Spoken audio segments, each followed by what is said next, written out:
ಒಂದು ಅಪ್ಡೇಟ್ ಈಗ ಕೊಲೆ ಕೇಸ್ನಲ್ಲಿ ನಟ ದರ್ಶನ್ ಪೊಲೀಸ್ ಕಸ್ಟಡಿಗೆ. ನಟ ದರ್ಶನ್ ಅನ್ನ ಪೊಲೀಸ್ ಕಸ್ಟಡಿಗೆ ಒಪ್ಪಿಸಿ ಜಡ್ಜ್ ಈಗ ಆದೇಶವನ್ನ ನೀಡಿದ್ದಾರೆ. ಎಷ್ಟು ದಿನ ಅನ್ನುವಂಥದ್ದು ಇನ್ನೇನು ಸ್ವಲ್ಪ ಹೊತ್ತಿನಲ್ಲಿ ಗೊತ್ತಾಗುತ್ತೆ. ಕೊಲೆ ಕೇಸ್ನಲ್ಲಿ ನಟ ದರ್ಶನ್ ಪೊಲೀಸ್ ಕಸ್ಟಡಿಗೆ. ಇನ್ನು ಪೊಲೀಸರ ವಶದಲ್ಲೇ ಇರಬೇಕಾಗತ್ತೆ ದರ್ಶನ್. ಪೊಲೀಸರು ವಿಚಾರಣೆಯನ್ನ ನಡೆಸ್ತಾರೆ. ಮುಂದೆ ಇರುವಂತಹ ಪ್ರೊಸೀಜರ್ಸ್, ದರ್ಶನ್ ಅನ್ನ ವಶಕ್ಕೆ ಪಡೆದುಕೊಂಡು ಪೊಲೀಸರೀಗ ಸ್ಥಳ ಮಹಜರು ಮಾಡಬೇಕು. ಬೇರೆ ಎಲ್ಲ ಪ್ರೊಸೀಜರ್ಸ್ ಕೂಡ ಪೂರ್ತಿ ಮಾಡಬೇಕಾಗತ್ತೆ. ಈಗ ಇರುವಂತಹ ಅಪ್ಡೇಟ್, ದರ್ಶನ್ ಅನ್ನ ಈಗ ಪೊಲೀಸ್ ಕಸ್ಟಡಿಗೆ ನೀಡಿದ್ದಾರೆ.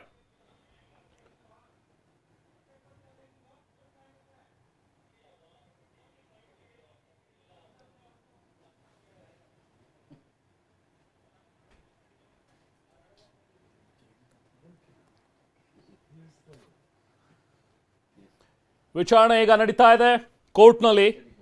ಜಡ್ಜಿನೂ ಕೂಡ ಜಡ್ಜ್ನ ಆದೇಶ ಏನಾಗಿರುತ್ತೆ, ಕೋರ್ಟ್ ಆದೇಶ ಏನಾಗಿರುತ್ತೆ ಅನ್ನುವಂಥದ್ದು ಕುತೂಹಲ. ಸದ್ಯಕ್ಕೆ ಈಗ ಕೋರ್ಟ್ನಲ್ಲಿ ಪೊಲೀಸರು ಕೂಡ ನಮ್ಮ ಕಸ್ಟಡಿಗೆ ನೀಡಬೇಕು ಅಂತ ಹೇಳಿ ಕೇಳ್ತಾ ಇದ್ದಾರೆ. ಯಾಕಂದರೆ ಇನ್ನೂ ಕೂಡ ವಿಚಾರಣೆ ಬಾಕಿ ಇದೆ. ಅವ್ರನ್ನ ನ್ಯಾಯಾಂಗ ಬಂಧನಕ್ಕೆ ಒಪ್ಸಿದ್ರೆ ನಮಗೆ ಸಮಸ್ಯೆ ಆಗುತ್ತೆ. ಹಾಗಾಗಿ ಪೊಲೀಸ್ ಕಸ್ಟಡಿಗೆ ನೀಡಿ ಅಂತ ಹೇಳಿ ಪೊಲೀಸರು ಕೂಡ ಕೇಳ್ತಾ ಇದ್ದಾರೆ. ಈ ಸಂದರ್ಭದಲ್ಲಿ ದರ್ಶನ್ ಮತ್ತು ಪವಿತ್ರ ಗೌಡ ಇಬ್ಬರು ಕೂಡ ಜಡ್ಜ್ ಮುಂದೆ ಕಣ್ಣೀರು ಸುರಿಸಿದ್ದಾರೆ. ಚಿತ್ರದುರ್ಗ ಮೂಲದ ರೇಣುಕಾಸ್ವಾಮಿ ಹತ್ಯೆ ಪ್ರಕರಣಕ್ಕೆ ಸಂಬಂಧಪಟ್ಟಂತೆ ನಡೀತಾ ಇರುವಂತಹ ಬೆಳವಣಿಗೆಗಳಿದು. ಬೆಳಿಗ್ಗೆ ಮೈಸೂರಿನಲ್ಲಿದ್ದಂತಹ ದರ್ಶನ್ ರಾಡಿಸನ್ ಬ್ಲೂ ಹೋಟೆಲ್ನಲ್ಲಿ 6:30 ಸುಮಾರಿಗೆ ಜಿಮ್ಮಿಗೆ ಹೋಗಿದ್ರು. ಜಿಮ್ ಮಾಡಿ ಮುಗಿಸಿ ಹೊರಗಡೆ ಬಂದಾಗ 8:30 ಸುಮಾರಿಗೆ ಅವರನ್ನು ಅಲ್ಲಿಂದ ವಶಕ್ಕೆ ಪಡೆದುಕೊಂಡ್ರು ಪೊಲೀಸರು. ನಂತರ ಬೆಂಗಳೂರಿಗೆ ಕರ್ಕೊಂಡು ಬಂದರು. ಬೆಂಗಳೂರಿನಲ್ಲಿ ಅವರ ವಿಚಾರಣೆ ನಡೀತಾ ಇತ್ತು. ಈಗ ಮಧ್ಯಾಹ್ನದಷ್ಟರಲ್ಲಿ ಅವರನ್ನು ಬೌರಿಂಗ್ ಆಸ್ಪತ್ರೆಗೆ ಕರ್ಕೊಂಡು ಹೋಗಿ ಮೆಡಿಕಲ್ ಚೆಕಪ್ ಅನ್ನು ಮಾಡಿಸಿ ಈಗ ಸಂಜೆ ವೇಳೆಗೆ ಈಗಷ್ಟೇ ಕೋರ್ಟ್ಗೆ ಹಾಜರುಪಡಿಸಿದ್ದಾರೆ, ಮ್ಯಾಜಿಸ್ಟ್ರೇಟ್ ಕೋರ್ಟ್ಗೆ.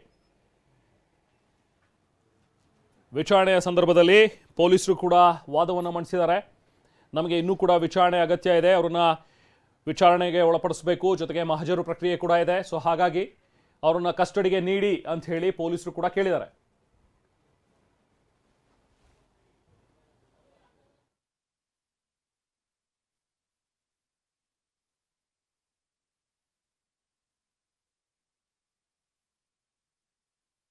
ಜಡ್ಜ್ ಎದುರು ಕೈಕಟ್ಟಿ ನಿಂತಿರುವಂತಹ ದರ್ಶನ್ ಕಣ್ಣೀರು ಸುರಿಸ್ತಾ ಇದ್ದಾರೆ, ಪವಿತ್ರ ಗೌಡ ಮತ್ತು ದರ್ಶನ್. ಇನ್ನೇನು ಕೆಲವೇ ಹೊತ್ತಿನಲ್ಲಿ ದರ್ಶನ್ ಭವಿಷ್ಯ ನಿರ್ಧಾರವಾಗುತ್ತೆ. ದರ್ಶನ್ ನ್ಯಾಯಾಂಗ ಬಂಧನಕ್ಕೆ ಒಪ್ಪಿಸಲಾಗತ್ತಾ ಅಥವಾ ಪೊಲೀಸ್ ಕಸ್ಟಡಿಗೆ ನೀಡ್ತಾರಾ ಅಂತ ಹೇಳಿ ಜಡ್ಜ್ ಏನು ತೀರ್ಮಾನವನ್ನು ಕೊಡ್ತಾರೆ ಅನ್ನುವಂಥದ್ದು ಇನ್ನೇನು ಕೆಲವೇ ಹೊತ್ತಿನಲ್ಲಿ ಅಪ್ಡೇಟ್ ಆಗುತ್ತೆ. ನಾನು ಹೇಳ್ತಾ ಇದ್ದೆ ನಿಮಗೆ, ಚಿತ್ರದುರ್ಗದ ರೇಣುಕಾಸ್ವಾಮಿಯ ಕೊಲೆಯ ಪ್ರಕರಣದಲ್ಲಿ ಬಂಧಿತರಾಗಿರುವಂತಹ 13 ಜನ, ಅದರಲ್ಲಿ A1 ಆಗಿರುವಂಥವರು ಪವಿತ್ರ ಗೌಡ, A2 ಆಗಿರುವಂಥವರು ದರ್ಶನ್. ಪ್ರಕರಣ ಇಷ್ಟೇ. ರೇಣುಕಾಸ್ವಾಮಿ ಅನ್ನುವಂಥ ಒಬ್ಬ ವ್ಯಕ್ತಿ ಚಿತ್ರದುರ್ಗ ಮೂಲದವನು. ಈತ ಒಂದು ಮೆಡಿಕಲಲ್ಲಿ ಕೆಲಸ ಮಾಡ್ತಾ ಇದ್ದಂಥ ಒಬ್ಬ ವ್ಯಕ್ತಿ. ಈತ ಪವಿತ್ರ ಗೌಡಗೆ ಕೆಲವೊಂದಷ್ಟು ಅಶ್ಲೀಲ ಮೆಸೇಜ್ಗಳನ್ನು ಮತ್ತು ಫೋಟೋಗಳನ್ನು ಕಳಿಸಿದ್ನಂತೆ. ಅದರಿಂದ ಬೇಸತ್ತಿದ್ದಂತಹ ಪವಿತ್ರ ಗೌಡ ಈ ವಿಚಾರವನ್ನು ಪವನ್ ಎಂಬಾತನಿಗೆ ಹೇಳಿದ್ದಾರೆ. ಪವನ್ ಪವಿತ್ರ ಗೌಡರ ಆಪ್ತ, ಜೊತೆಗೆ ದರ್ಶನ್ಗೂ ಕೂಡ ಆಪ್ತ. ಪವನ್ಗೆ ತಿಳಿಸಿದಂಥ ವಿಚಾರ ದರ್ಶನ್ಗೂ ಕೂಡ ಗೊತ್ತಾಗಿದೆ. ದರ್ಶನ್ಗೂ ಕೂಡ ಪವಿತ್ರ ಗೌಡ ಈ ವಿಚಾರವನ್ನು ಹೇಳಿದ್ರಂತೆ. ಈ ಥರ ಯಾರೋ ಒಬ್ಬ ವ್ಯಕ್ತಿ ನನಗೆ ಅಶ್ಲೀಲ ಮೆಸೇಜ್ಗಳನ್ನು ಕಳಿಸ್ತಾ ಇದ್ದಾನೆ, ಅಶ್ಲೀಲವಾಗಿ ಫೋಟೋಗಳನ್ನು ಕಳಿಸ್ತಾ ಇದ್ದಾನೆ ಅಂಥೇಳಿ. ಅದಾದ ನಂತರ ಇವರು ಆ್ಯಕ್ಚುಲ್ ಆಗಿ ಮಾಡಬೇಕಾಗಿದ್ದಂಥದ್ದು ಸೈಬರ್ ಕ್ರೈಮಿಗೆ ಹೋಗಿ ದೂರನ್ನು ಕೊಡ್ಬೋದಿತ್ತು. ಈ ಥರ ಯಾರೋ ಒಬ್ಬ ವ್ಯಕ್ತಿ ನನಗೆ ಮೆಸೇಜ್ ಮಾಡಿ ಟಾರ್ಚರ್ ಮಾಡ್ತಾ ಇದ್ದಾನೆ, ದೌರ್ಜನ್ಯ ಮಾಡ್ತಾ ಇದ್ದಾನೆ ಅಂಥೇಳಿ. ನಂತರ ಪೊಲೀಸರು ಅದರ ಕ್ರಮಗಳನ್ನು ಕೈಗೊಳ್ತಾ ಇದ್ರು, ಆತನಿಗೆ ಶಿಕ್ಷೆಗೆ ಗುರಿಪಡಿಸ್ತಾ ಇದ್ರು. ಅದು ನಂತರದ ವಿಚಾರ. ಆದರೆ ನಾವೇ ಕಾನೂನು ಕೈಗೆ ಎತ್ಕೊಳ್ಳೋಣ, ನಾವೇ ಮಾರಲ್ ಪೊಲೀಸಿಂಗ್ ಮಾಡೋಣ ಅಂಥೇಳಿ ಬಹುಶಃ ಹೊರಟಿದ್ದೇ ಇಲ್ಲಿ ತಪ್ಪಾಗಿದೆ. ಯಾಕಂದರೆ ಯಾವಾಗ ವಿಚಾರ ದರ್ಶನ್ಗೆ ಮತ್ತು ಪವನ್ಗೆ ಗೊತ್ತಾಯಿತೋ ಈ ರೇಣುಕಾಸ್ವಾಮಿಯನ್ನು ಇವರೇ ಕರೆಸಿದ್ದಾರೆ ಅನ್ನುವಂಥದ್ರ ಬಗ್ಗೆ ಆರೋಪ ಇರೋದು. ಇನ್ಫ್ಯಾಕ್ಟ್ ಅದನ್ನು ಪೊಲೀಸರು ತನಿಖೆಯ ಸಂದರ್ಭದಲ್ಲಿ ತನಿಖೆ ಮುಗಿಸಿದ ನಂತರ ಹೇಳ್ತಾರೆ ಎಕ್ಸಾಕ್ಟಾಗಿ ಏನಾಗಿದೆ ಅಂತೇಳಿ. ಬಟ್ ಈಗ ಸದ್ಯಕ್ಕೆ ಲಭ್ಯವಾಗಿರುವಂಥ ಒಂದು ಅಪ್ಡೇಟ್ಸ್ ಮತ್ತು ಆರೋಪಗಳೇನಂತ ಹೇಳಿದ್ರೆ, ದರ್ಶನ್ ಮತ್ತು ಪವನ್ನ ಚಿತಾವಣೆ ಮೇರೆಗೇನೆ ಅಲ್ಲಿ ಚಿತ್ರದುರ್ಗದ ದರ್ಶನ್ ಅಭಿಮಾನಿಗಳ ಸಂಘದ ಅಧ್ಯಕ್ಷ ರಾಘವೇಂದ್ರ ಏನಿದ್ದಾನೆ ಆತನಿಗೆ ಮಾಹಿತಿಯನ್ನು ನೀಡಿ 1 ವಾರದಿಂದ ಟ್ರ್ಯಾಕ್ ಮಾಡಿಸಿ ಈ ರೇಣುಕಾಸ್ವಾಮಿ ಯಾರು, ಆತ ಏನು ಕೆಲಸ ಮಾಡ್ತಾನೆ ಎಲ್ಲವನ್ನೂ ಕೂಡ ಟ್ರ್ಯಾಕ್ ಮಾಡಿಸಿ 8ನೇ ತಾರೀಕು ಆತನನ್ನು ಕಾಂಟ್ಯಾಕ್ಟ್ ಮಾಡಿದಾರಂತೆ. 8ನೇ ತಾರೀಕು ಬೆಳಿಗ್ಗೆ ಕೆಲಸಕ್ಕೆ ಅಂತ ಹೇಳಿ ಹೋಗಿದ್ದವನು ಮಧ್ಯಾಹ್ನ ತಾಯಿ ಜೊತೆ ಮಾತಾಡಿದಾನೆ. ತಾಯಿಗೆ ನಾನು ಮಧ್ಯಾಹ್ನ ಊಟಕ್ಕೆ ಬರ್ತೀಯೇನಪ್ಪ ಅಂಥೇಳಿ ಕೇಳಿದಾಗ ತಾಯಿ, ಇಲ್ಲಮ್ಮ ನನಗೆ ಯಾರೋ ನನ್ನ ಪರಿಚಯದವ್ರು ಸಿಕ್ಕಿದ್ದಾರೆ, ಊಟಕ್ಕೆ ಬರೋಕ್ಕಾಗಲ್ಲ ಅಂಥೇಳಿ ಹೇಳಿದ್ನಂತೆ. ಸರಿ ಬಿಡು, ಇನ್ನು ಕೆಲಸ ಮುಗಿಸ್ಕೊಂಡು ಸಂಜೆ ಬರ್ತಾನೆ ಮನೆಗೆ ಅಂತ ಹೇಳಿ ಪಾಪ ತಾಯಿ ಮನೇಲಿ ಕಾಯ್ತಾ ಇದ್ದಾರೆ. ಸಂಜೆ ಆದರೂ ಬರಲಿಲ್ಲ, ರಾತ್ರಿ ಆದರೂ ಬರಲಿಲ್ಲ ರೇಣುಕಾಸ್ವಾಮಿ 8ನೇ ತಾರೀಕು. ಆವಾಗ ಅನುಮಾನಗೊಂಡು ಅಲ್ಲಿ ಹೋಗಿ ಸ್ಥಳೀಯ ಪೊಲೀಸ್ ಠಾಣೆಗೆ ಹೋಗಿ ದೂರನ್ನು ಕೊಟ್ಟಿದ್ದಾರೆ ಅವರ ಫ್ಯಾಮಿಲಿಯವರು. ಬಟ್ ವಿಚಾರ ಆಗಿರುವಂಥದ್ದು, ಆತ ಏನು ಮಧ್ಯಾಹ್ನ ಫೋನ್ ಮಾಡಿದ್ನೋ ಆ ಟೈಮ್ನಲ್ಲೇ ಬಹುಶಃ ರಾಘು ಜೊತೆಗೆ ಇನ್ನೊಂದಷ್ಟು ಜನ ಸೇರಿ ಆತನನ್ನು ಬೆಂಗಳೂರಿಗೆ ಕರ್ಕೊಂಡು ಬಂದಿದ್ದಾರೆ ಅನ್ನುವಂಥದ್ರ ಬಗ್ಗೆ ಈಗ ಪೊಲೀಸ್ ಮೂಲಗಳು ನೀಡಿರುವಂಥ ಮಾಹಿತಿ ಇದು. ಬೆಂಗಳೂರಿಗೆ ಕರ್ಕೊಂಡು ಬಂದಂಥವ್ರು ವಿನಯ್ಗೆ ಸೇರಿದಂಥ ಒಂದು ಶೆಡ್ ಏನಿದೆ ಪಟ್ಟಣಗೆರೆಯಲ್ಲಿ ಇರುವಂಥ ಒಂದು ಶೆಡ್, ಅಲ್ಲಿ ಲೋನ್ ರಿಕವರಿ ಮಾಡೋದಕ್ಕೆ ಅಂತ ಹೇಳಿ ವಾಹನಗಳನ್ನು ತೆಗೆದುಕೊಂಡು ಬಂದು ನಿಲ್ಲಿಸಿರ್ತಾರಲ್ಲ, ಅದೇ ಶೆಡ್ನಲ್ಲಿ ಈತನನ್ನು ಕೂಡ ಹಾಕಿದ್ರಂತೆ. 8ನೇ ತಾರೀಕು ಪೂರ್ತಿ ಆತನನ್ನು ಕೂಡ ಹಾಕಿ ಅಲ್ಲಿ ಟಾರ್ಚರ್ ಮಾಡಿದ್ದಾರೆ ಅನ್ನುವಂಥದ್ದು ಈಗಿರುವಂಥ ಮಾಹಿತಿ. ಸೊ ಆತನ ಬಾಡಿ, ಆತನ ಶವ ಗಮನಿಸಿದಂಥ ಸಂದರ್ಭದಲ್ಲೂ ಕೂಡ ಆತನ ಮೈ ಮೇಲೆ ಗುರುತುಗಳಿವೆ, ಗಾಯದ ಗುರುತುಗಳಿವೆ, ಸುಟ್ಟಿರೋ ಗಾಯದ ಗುರುತುಗಳು ಕೂಡ ಇವೆ, ಬಲವಾಗಿ ಹೊಡೆದಿರುವಂಥ ಗಾಯದ ಗುರುತುಗಳಿವೆ ಅನ್ನುವಂಥದ್ದು ಲಭ್ಯವಾಗಿರುವಂಥ ಮಾಹಿತಿ. ಸೊ ಅದಾದ ನಂತರ 8ನೇ ತಾರೀಕು ಪೂರ್ತಿ ಟಾರ್ಚರ್ ಕೊಟ್ಟಿದ್ದಾರೆ ರಾತ್ರಿ ಎಲ್ಲ. 9ನೇ ತಾರೀಕು ಆತ ಮೃತಪಟ್ಟಿರಬಹುದು ಅನ್ನುವಂಥದ್ದು ಈಗ ಸದ್ಯಕ್ಕೆ ಸಿಗ್ತಾ ಇರುವಂಥ ಒಂದು ಮಾಹಿತಿ. ಬಟ್ ಇನ್ನೂ ಕೂಡ ಕನ್ಫರ್ಮೇಷನ್ ಬರಬೇಕು, ಯಾಕಂದರೆ ಪೋಸ್ಟ್ಮಾರ್ಟಮ್ ರಿಪೋರ್ಟ್ನಲ್ಲಿ ಏನು ಬರುತ್ತೆ, ಯಾವಾಗ ಸತ್ತಿರ್ಬೋದು ಅನ್ನುವಂಥದ್ದು ಪೋಸ್ಟ್ಮಾರ್ಟಮ್ ರಿಪೋರ್ಟಲ್ಲಿ ಅದು ಕನ್ಫರ್ಮ್ ಆಗುತ್ತೆ, ಅದು ಕ್ಲಿಯರ್ ಆಗುತ್ತೆ. ಬಟ್ ಈಗ ಸದ್ಯಕ್ಕೆ ಪೊಲೀಸ್ ಮೂಲಗಳ ಮಾಹಿತಿ ಪ್ರಕಾರ 9ನೇ ತಾರೀಕೆ ಬಹುಶಃ ಆತ ಮೃತಪಟ್ಟಿದ್ದಾನೆ. ಆಗ ಶವವನ್ನು ತೆಗೆದುಕೊಂಡು ಬಂದು ಇಲ್ಲಿ ಕಾಮಾಕ್ಷಿ ಪಾಳ್ಯ ಮೋರಿಯಲ್ಲಿ ಎಸ್ದಿದ್ದಾರೆ ಇವರು ಅಂಥೇಳಿ. ಅದಾದ ನಂತರ ಮತ್ತೆ ಸೋಮವಾರ ಅಂದರೆ ನಿನ್ನೆ ಹೋಗಿ 4 ಜನ ಸರೆಂಡರ್ ಆಗಿದ್ದಾರಂತೆ. ನಾವು ರೇಣುಕಾಸ್ವಾಮಿ ಅನ್ನೋನೊಬ್ಬರನ್ನ ಕರೆಸಿದ್ವಿ, ಏನೋ ಫೈನಾನ್ಷಿಯಲ್ ವ್ಯವಹಾರಕ್ಕೆ ಸಂಬಂಧಪಟ್ಟಂತೆ ಅಂತ ಹೇಳಿ ಈ 4 ಜನ ಹೇಳಿದ್ರು. ಈಗ ಪೊಲೀಸರ ಮನವಿಯನ್ನ ಬರೆಸ್ತಾ ಇದ್ದಾರೆ ಜಡ್ಜ್. ಎಲ್ಲರ ಬಂಧನದ ವಿವರವನ್ನ ಜಡ್ಜ್ ಈಗ ಬರೆಸ್ತಾ ಇದ್ದಾರೆ. ಅಂದ್ರೆ ಪೊಲೀಸರು ಏನ್ ಮನವಿ ಮಾಡಿದ್ರಲ್ಲ, ನಮಗೆ ಕಸ್ಟಡಿ ಕೊಡಿ ಅಂತ ಹೇಳಿ ಏನ್ ಕೇಳ್ಕೊಂಡ್ರಲ್ಲ, ಅದನ್ನ ಕೂಡ ಈಗ ಬರೆಸ್ತಾ ಇದ್ದಾರೆ. ಸೊ ಹಾಗೆ ಎಲ್ಲರೂ ಈಗ 13 ಜನ ಏನು ಅರೆಸ್ಟ್ ಆಗಿದಾರಲ್ಲ, 13 ಜನರ ಬಂಧನದ ವಿವರವನ್ನ ಕೂಡ ಈಗ ಬರೆಸ್ತಾ ಇದ್ದಾರೆ.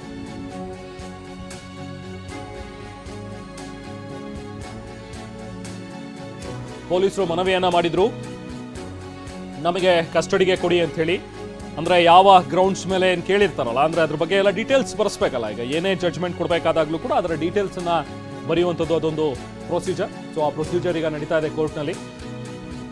13 ಜನ ಬಂಧನದ ವಿವರ, ಅವ್ರ ಹೆಸರುಗಳು, ಅವ್ರನ್ನ ಯಾವಾಗ ಅರೆಸ್ಟ್ ಮಾಡಿದ್ರು, ಅವ್ರು ಏನು ಕೆಲಸ ಮಾಡ್ತಾರೆ, ಇದೆಲ್ಲವನ್ನೂ ಕೂಡ ಡಿಟೇಲ್ಡ್ ಆಗಿ ಈಗ ಡಿಕ್ಟೇಟ್ ಮಾಡ್ತಾ ಇದ್ದಾರೆ ಜಡ್ಜ್.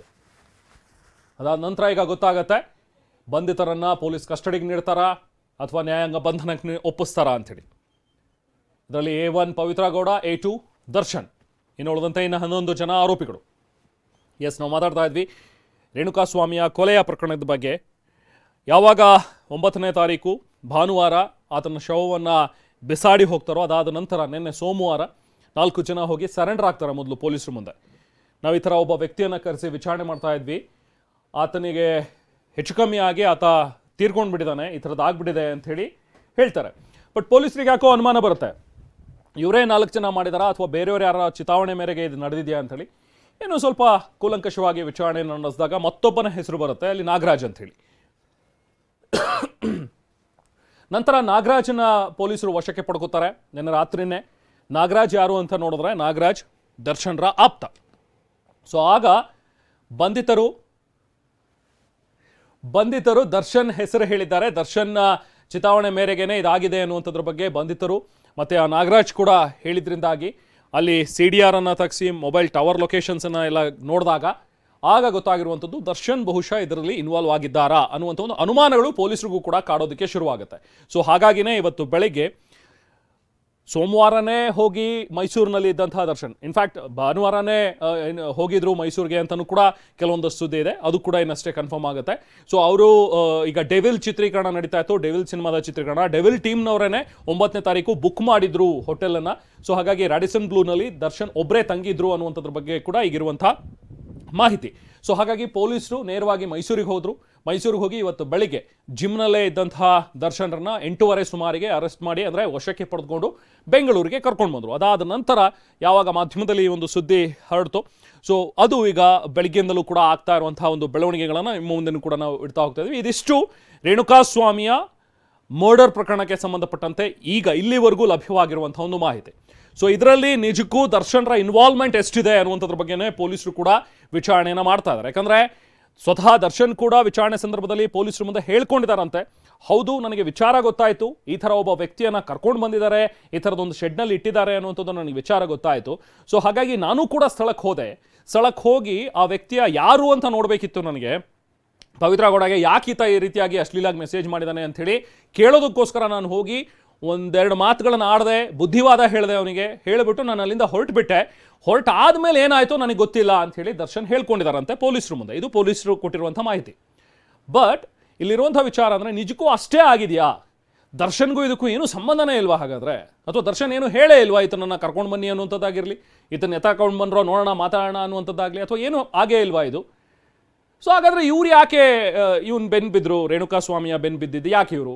ಚಿತ್ರದುರ್ಗದಿಂದ ಅವನನ್ನು ಕರ್ಕೊಂಡು ಬಂದು ಇಲ್ಲಿಟ್ಟು ಅವನಿಗೆ ಟಾರ್ಚರ್ ಕೊಡುವಂಥದ್ದು, ಹೊಡೆಯುವಂಥ ದರ್ದು ಇವ್ರುಗಳಿಗೇನಿತ್ತು ಈಗ ಇತರೆ ಆರೋಪಿಗಳಿಗೆ ಅನ್ನುವಂಥದ್ದು ಕೂಡ ಪ್ರಶ್ನೆ ಬರುತ್ತೆ.